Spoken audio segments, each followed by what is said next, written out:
Hey guys, thank you for joining us in this day. Welcome. We are Genesis Christian Church, and this our series, Take Back Your Life. This is day 36. We're almost done. It's a 40-day battle plan. If you missed an episode, you can find them on our YouTube or Facebook page. The title of today is Embrace the Struggle. I want to read you Psalm 37:4. It says, "Delight yourself in the Lord, and He will give you the desires of your heart." So for a second, think about a butterfly in its cocoon. If you cut it out or help it out in its way, it will never develop the strength it needs in its wings to be able to achieve takeoff. Butterflies have to struggle out in order to become in their own. Flight only comes after the fight. The same thing comes with your calling. I hope I've convinced you by now that you're destined for impact, that you're beloved, that you're unspeakably valuable, and you were made by God for His joy and His grand purpose. But in the last week, you may be wondering, what exactly do I do with all this? What's my next step? If you're struggling with that, I'd say good. Keep struggling. Keep wrestling with it. Keep showing up every day and fighting. You'll come out of it with stronger wings. You see, embracing the struggle is embracing our fears. Because sometimes we don't have, when you're driving to a specific place and you put the directions or the address of a place on your Waze or Google Maps, it's going to guide you step by step. Exit by exit, it's going to guide you. And there's an option where you can look at all the direction, all the exit. But most of the times, we don't need to know all the directions. We just need to know the next one. And the same thing happens with our lives. Embrace the struggle is that God gives you a direction in obedience. And He doesn't have to tell you verbally, but maybe in your spirit, maybe in your heart, this is the change I have to make. This is something that I have to let go. This is something that I have to activate. I have to activate this talent in my life. I have to be kind to that person. I have to heal this. I have to forgive. And so it's something that you feel and it's God pointing you towards a direction. So most of the times we're going to have this direction, but we're not going to have all the directions. We're not going to know all the exits. We're not going to know that next week on Tuesday, this and this is going to happen. And next Friday, this and this is going to happen. And next month, God's going to call you this. We don't have that.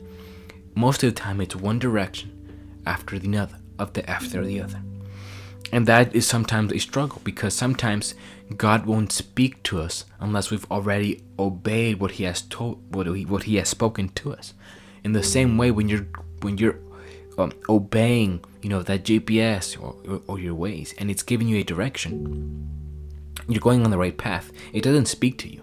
The only moment the Waze speaks to you is when you take a wrong turn. They'll tell you recalculating, in 500 steps, turn left. But when you're doing the right thing, when you're obeying, it doesn't speak to you. And sometimes we're not going to hear the voice of God. Sometimes we just have to obey what we already heard. And just because you don't hear the voice of God in that moment doesn't mean He's gone. He's just waiting for you to obey what He has already told you so He can give you the next step.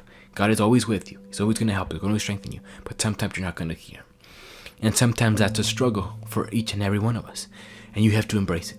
You have to embrace that fear and you have to trust God even when it doesn't make sense. Even if, sometimes we just feel the direction of God in our lives. We feel it like a nudge. It's like in Formula 1. Maybe you've seen the racing cars. They have on the sides, on the turns, when they're turning, they have like these pads on the floor. And obviously when the car goes on them, the car kind of vibrates.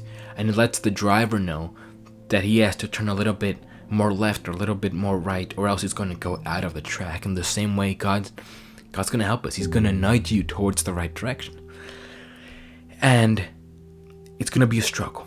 It's going to be a struggle. The fight, it's just a struggle, man, of doing the right thing, of thinking the right thing, of speaking the right thing, of making the right decisions, of waking every single day and doing the things you're meant to do and you have to do, of obeying God even when it hurts. It's a struggle, but you have to embrace it. Because the consequence of that, the consequence of obedience is tremendous blessings. It's what actually keeps us motivating. It's what puts a smile on God's face. Of course, God is never disappointed in you, but I do believe that when we obey Him, it puts a smile on His face. He looks at us and says, "Son, well done. You were faithful with the little. Now I'm going to give you more." So maybe you're struggling to obey. Maybe you're struggling to do something God has called you to do. Embrace that struggle. Don't give up. Be strong. Remember that when you obey God, tremendous blessings come after. I want to encourage you today to continue to be strong, to don't give up, even when you make mistakes, even when you fail, even when you sin. Get back up. If you fall down 7 times, get back 8 times, but don't dare to give up. Be strong, continue, and continually ask God for His help, for His strength, for His guidance. May God bless you in this day. We'll see you next time.